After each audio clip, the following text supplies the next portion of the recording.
Hi, my name is Bethany Kokoski, and I'm a 33-year-old adult living with cystic fibrosis. Let's back up to when I just said I was 33. You guys, that is probably the most incredible statement I can make. Let me tell you why. I was diagnosed with cystic fibrosis at 4 months old, and the doctors told my parents that my chances of living past elementary school age were slim. Cystic fibrosis is a genetic progressive disease that affects the entire body, but primarily the lungs and digestive system. In our bodies, there's a buildup over time of thick, sticky mucus in our organs, which leads to chronic infections, extensive scarring, and eventually a double lung transplant is needed to survive. Today, the average life expectancy is in the 40s. It's a true testament to the medical advances made because of the Cystic Fibrosis Foundation and people like you. Life with CF has been anything but easy. Being my parents' firstborn, they were both really scared, but quickly learned that keeping a positive outlook would help me to do the same. And it worked. I really didn't know that I was different than everybody else because my parents didn't make me feel like I was different. I did have to do treatments twice a day, take tons of pills, and go to the bathroom more than most, but I guess I just didn't notice it was different. I was heavily into sports from age 3, which I think was a huge factor as to why I stayed healthy in my youth. I was a competitive gymnast for years, played volleyball and in high school, and was also a cheerleader. When I was 19, I became an NBA dancer for the Cleveland Cavaliers, traveled to Iraq to entertain the troops, and got to live on my own for the first time in Cleveland, Ohio. I really thought I could do anything, and nothing was going to stop me. It was just going to take me a little more energy than most. Another reason why I think my lungs were doing well was because I love to sing. So not only was I tumbling around everywhere, but when I wasn't doing that, I was singing. A year later, after moving to Cleveland, I moved to Nashville to pursue being a country music artist. Being more than 500 miles away from home was a huge change. There's something about adulting that made me have to fully own my disease. It was difficult.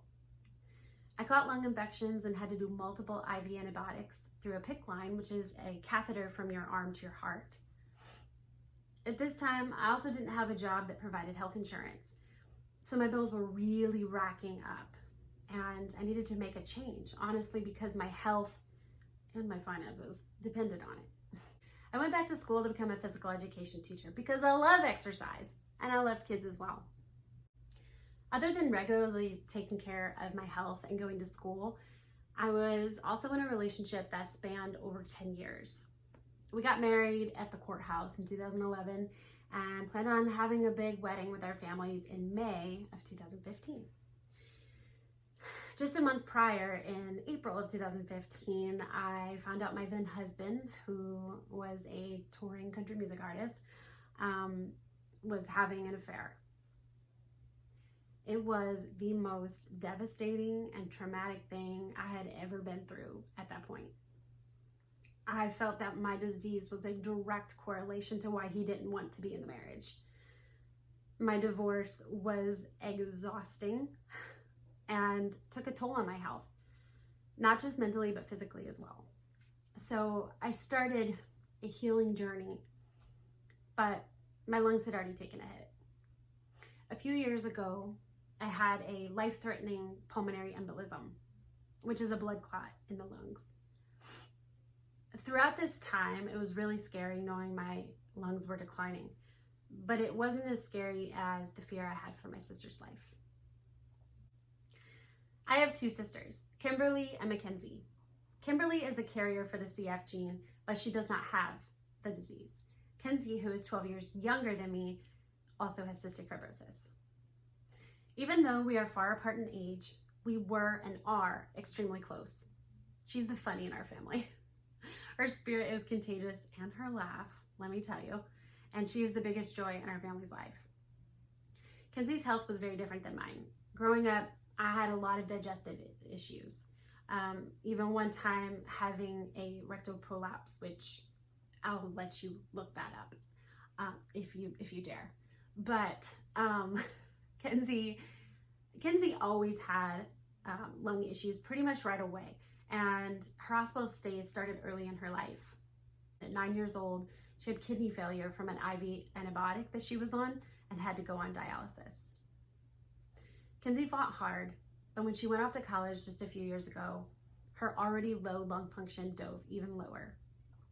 In October 2019, at 20 years old, Kenzie was put on the lung transplant list with a 19% lung function.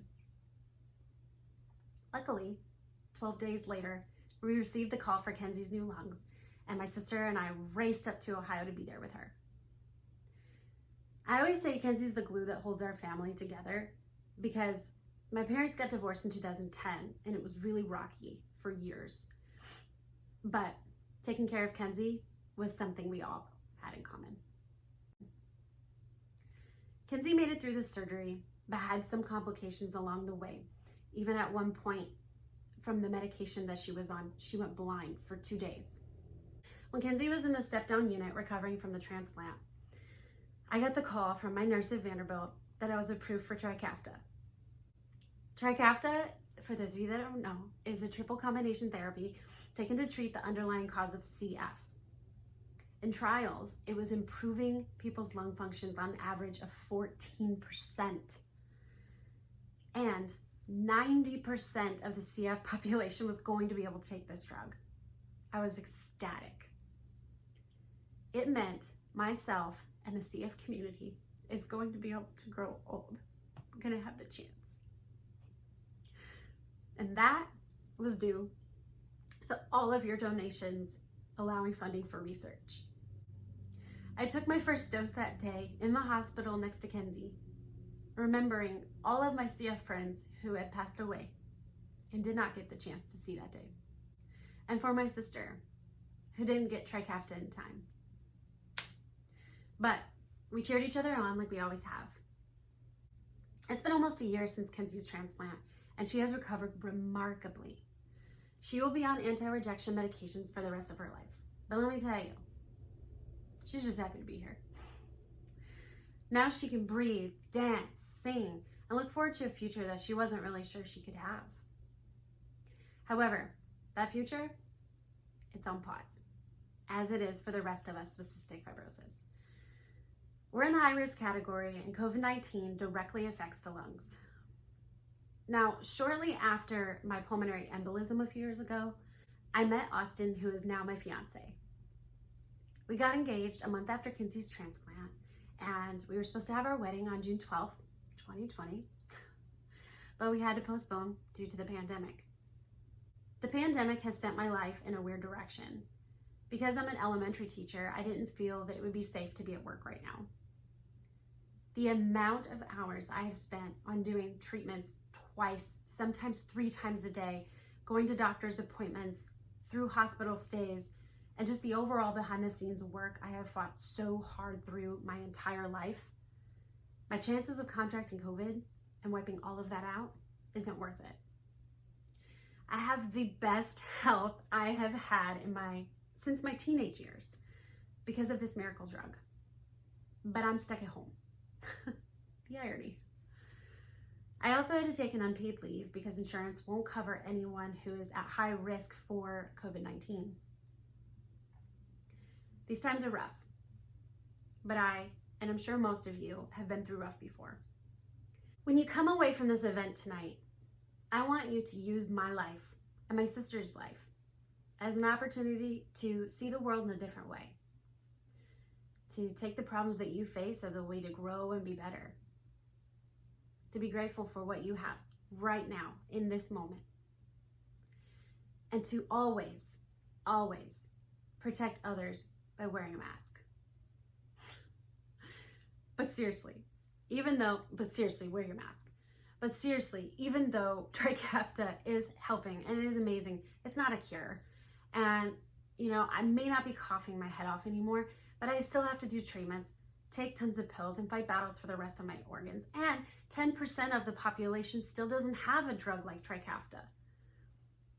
I'm grateful you are here tonight.